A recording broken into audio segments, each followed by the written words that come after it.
Hi everybody, my name is Donald Monk Jr. I'm 57 years old, and when I was a child, my grandparents took me to church with them 3 times a week. And when I was 10, I gave my heart to the Lord. Um, I was in the church choir up until I was turned 16.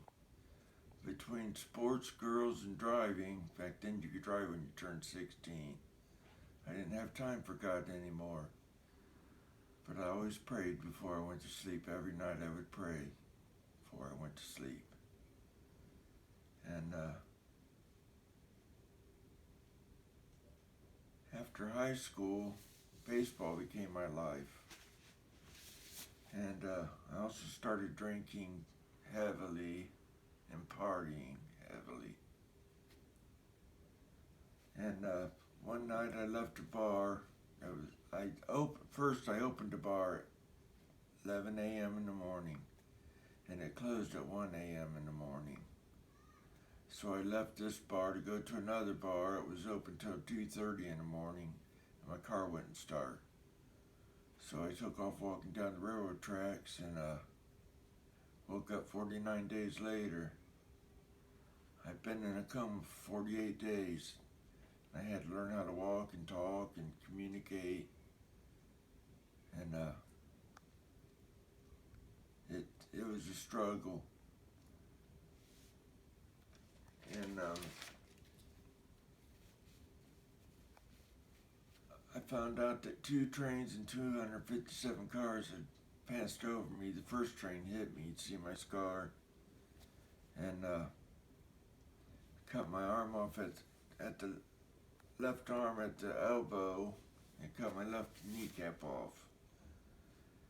And I wasn't supposed to live. And then they said I don't know how much time had passed, but they said I eventually would come out of my coma, but I wouldn't be any better than a vegetable. A vegetable was as good as I was going to get. And when I woke up, I started asking questions, and their mouths dropped wide open. They really didn't think I would be able to talk. And they said if I'd been 10 pounds heavier, that the train would have cut me up. I was skinny because I didn't eat, I drank. And 3 months after I come out of my coma, I went back to work. Well, mentally, I was ready to go back to work, but physically, I was not ready to go back to work. And my job kept finding me special jobs to do because I couldn't make grade anymore on my jobs. So they kept finding me special jobs to do. Well, after a year, they ran out of jobs to do, and they had to let me go. And I'd worked there 7.5 years at the time. And trying to find my place. I got so many miracles to tell you about.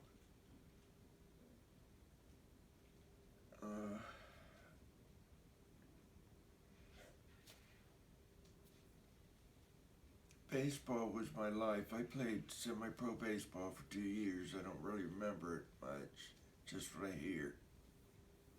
But after this happened, I couldn't play baseball anymore. I couldn't run.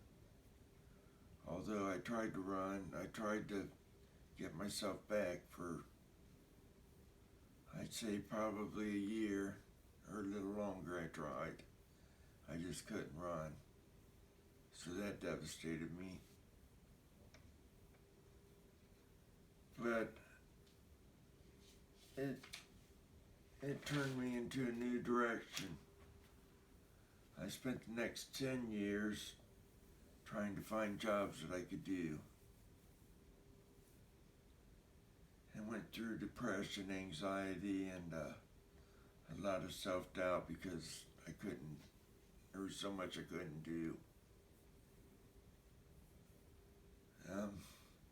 1998, I gave my life to the Lord. realized I needed him and I wanted to serve him completely. I gave my heart to him, thanking him for saving my life. Most people that's been through this are dead. And if they live, they are in a coma. And I've began to testify to people and telling them every chance I got, I would tell them about God, Jesus. Jesus, how good you are. You gave your life for us. And in 2017, I was diagnosed with stage 4 kidney cancer. That's really bad. And after the diagnosis, God sent me an angel. This guy just suddenly walked in my room and he began talking to me. Well, because of the train, I don't remember very good. And I asked him if he could wait till my family got here. It'd be just a few minutes. He said, okay, I'll come back. So he came in when my family was with me and he started talking to us, and my kidney was 10 times the size it should have been.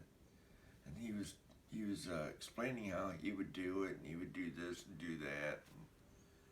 And he said, but there's one problem. He didn't even work at this hospital. He just happened to be there and heard 2 doctors talking about my situation. And he helped himself to come to my room. And he worked 55 miles away from where I lived. But my family got me there, and he had to do this fast because this type cancer spread fast. So I think it was like 33 days later I had the surgery. And he prayed with my family before the surgery. He prayed with my family after the surgery. And he got all the cancer.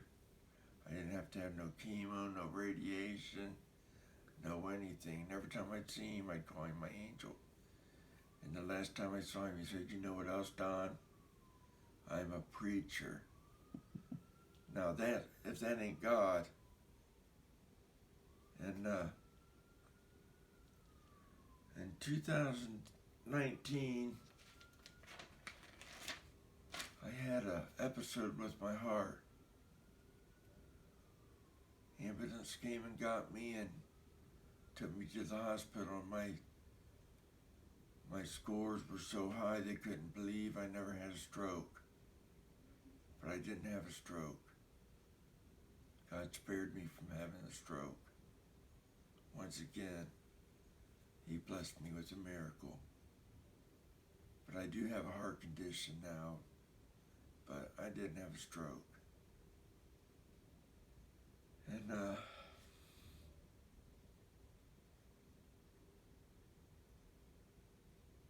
my 5th miracle,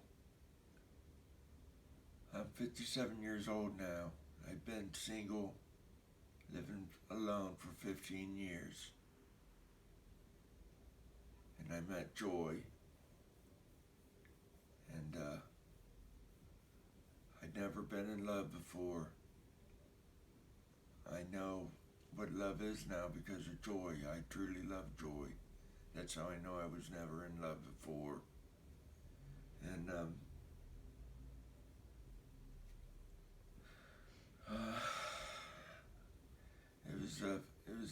it was a point in my life where I was really going through some stuff.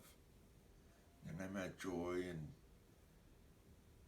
our first date was August 1st of 2019, and we were married September 28th of 2019.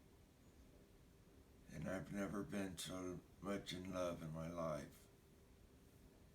And we're just 2 people in love, like young kids sometimes. People look at us funny because we just love each other so much. So I'm telling you all is, if you don't know God or have Jesus in your life, God has no respect for people. The miracles He's given to me, He'll also give to you. I'm not saying go out and get run over by a train and test Him, but God's got miracles for you. He loves you. He gave His life for you. He gave His only Son for you. And that Jesus' blood covers us. And He's just waiting for us to ask Him into our lives. He's an awesome, awesome God. So, if you need to talk to me, just get a hold of me. I'd love to talk to you about Him. Thank you. God bless. I love you.